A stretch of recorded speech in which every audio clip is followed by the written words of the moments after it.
આકૃતિ સાથે ઇન્ડક્શન રિલેમાં ઉત્પન્ન થતા ટોર્કનું સૂત્ર હતું. તો જે ઇન્ડક્શન પ્રકારના રિલે છે એની અંદર આપણે ઓલરેડી જોયું હતું કે એ ઇન્ડક્શન મોટર પ્રકારના રિલે છે જેમાં આપણી પાસે બે અલગ અલગ ફ્લક્સ હોય છે જે બંને એકબીજા સાથે બીટા ડિગ્રી જેટલી ફેઝ શિફ્ટથી આગળ અથવા તો પાછળ હોઈ શકે છે.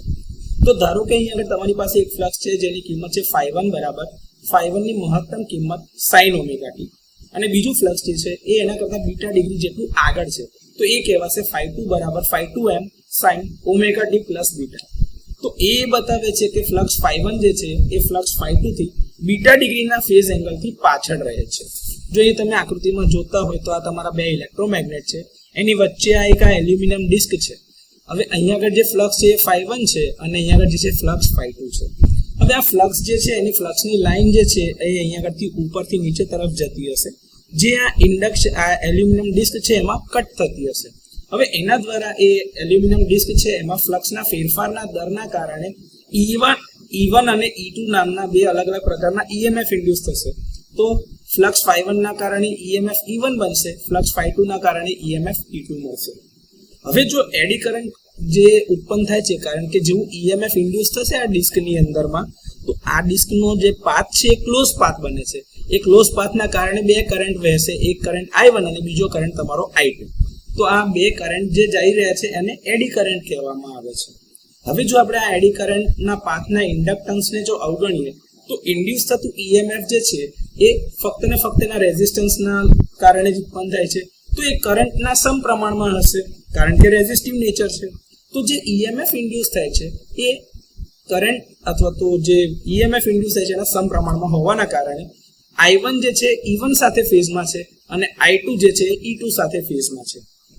તો અગર કરંટની કિંમત જોઈએ તો I1 is proportional to E1 which is proportional to d phi1 by dt અને I2 is proportional to E2 which is proportional to d phi2 by dt.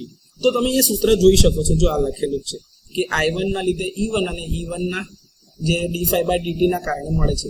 Flux φ1 ની કિંમત જે છે અહીંયા આગળથી લેવામાં આવે છે તો ફ્લક્સ φ1 ની કિંમત φ1m sin ઓમેગા ટી છે એ અહીંયા મૂકી દો અને φ2 ની કિંમત φ2m sin ઓમેગા ટી મૂકી દો.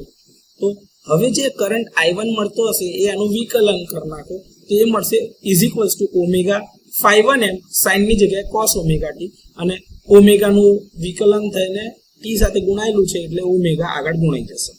એવી જ રીતે I2 બરાબર φ2 મેક્સિમમ એની કિંમત અચળ sin ઓમેગા ટી એનું વિકલન થશે cos omega T plus beta અને ટી ની સાથે ઓમેગા ગુણાયેલું છે તો એ આગળ આવી જશે.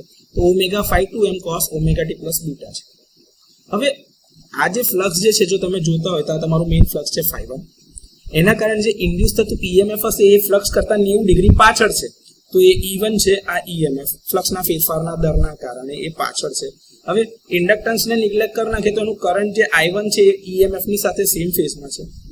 એવી જ રીતે ફ્લક્સ φ2 જે φ1 કરતાં બીટા ડિગ્રી આગળ છે તો એનું જે EMF ઇન્ડ્યુસ થશે એ 90 ડિગ્રી પર હશે અને એને લીધે જે કરંટ પ્રોડ્યુસ થતો હશે એ E2 સાથે સેમ ફેઝમાં હશે. તો આ રીતે જે તમારું ટોર્કનું જે ઇક્વેશન છે એના માટે તમારા બે ફ્લક્સ આ પ્રમાણના છે. ફ્લક્સ φ1 અને ફ્લક્સ φ2 બે વચ્ચે બીટા ડિગ્રીની ફેઝ શિફ્ટ. φ1 ના લીધે EMF ઇન્ડ્યુસ થશે E1 જેટલું અને φ2 ના લીધે E2 જેટલું ઇન્ડ્યુસ થતું હશે. હવે આ જે ફ્લક્સ φ1 છે અને કરંટ I1 છે એ કોઈ પણ ટોર્ક ઉત્પન્ન નહીં કરી શકે કારણ કે બેની વચ્ચેનો ફેઝ એંગલ 90 ડિગ્રી છે અને cos 90 બરાબર 0 થશે. તેવી જ રીતે ફ્લક્સ φ2 અને કરંટ I2 પણ કોઈ પ્રકારનું ટોર્ક ઉત્પન્ન નહીં કરે. તો હવે શું થશે કે તમે જે જોવો છો એ ક્રોસ પ્રોડક્ટ હશે કે ફ્લક્સ φ1 અને કરંટ I2 ના કારણે અને ફ્લક્સ φ2 અને કરંટ I1 ના કારણે બે અલગ અલગ ટોર્ક મળતા હશે. જો તમે જોતા હોય તો આ ફ્લક્સ φ2 છે, આ કરંટ I1 છે, એના લીધે જે બળ લાગે છે ફોર્સ એ F2 લાગી રહ્યું છે. જો તમે જોતા હોય તો આ કરંટ તમારો જે આ I2 વાળો છે ને એ જ સર્કલ આવે.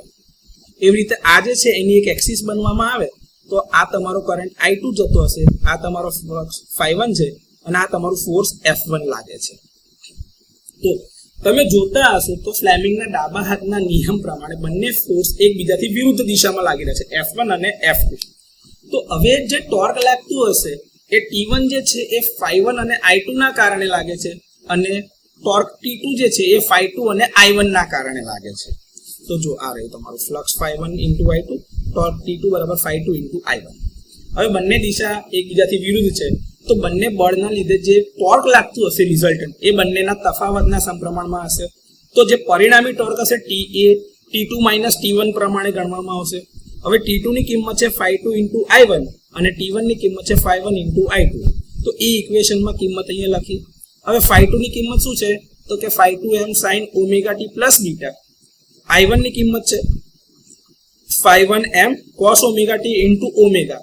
પણ અહીંયા પ્રપોર્શનાલિટી લખી છે ને એટલે હું અહીંયા આગળ ઓમેગા લખતો નથી. એટલે મેં શું લખ્યું phi1m cos omega t minus phi1 ની કિંમત phi1m sin ઓમેગા t અને I2 ની કિંમત phi2m cos omega t plus beta છે.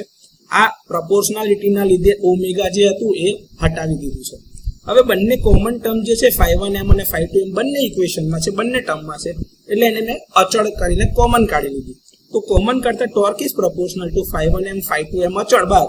તો હવે શું રહી ગયું sin omega t plus beta cos omega t minus sin omega t cos omega t plus beta.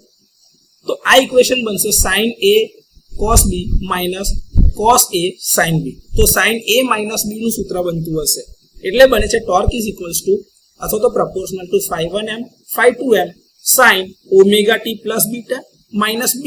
તો minus omega t plus omega t minus omega t એકબીજા સાથે ઉડી જશે. તો હવે ઇક્વેશન તમારું જે ટોર્ક મળતું હશે એ છે torque is proportional two phi1m phi2m sin beta. એટલે કે જે તમારું ટોર્ક મળે છે એ બંને ફ્લક્સની મહત્તમ કિંમત અને એ બે વચ્ચેના જે ફેઝ એંગલ હશે એના સાઇનના સમપ્રમાણમાં મળતું હશે. મહત્તમ ટોર્ક માટે આ બીટા તમારો 90 ડિગ્રી હશે તો તમારું જે ટોર્ક મળતું હશે એ phi1m અને phi2m ના ગુણાકારના જેટલું જ મળતું હશે. તો આ રીતે ઇન્ડક્શન પ્રકારના રિલેમાં ઉત્પન્ન થતા ટોર્કનું સૂત્ર તારવી શકાય. એના માટેની જરૂરી આકૃતિ અહીંયા આગળ દર્શાવેલી છે.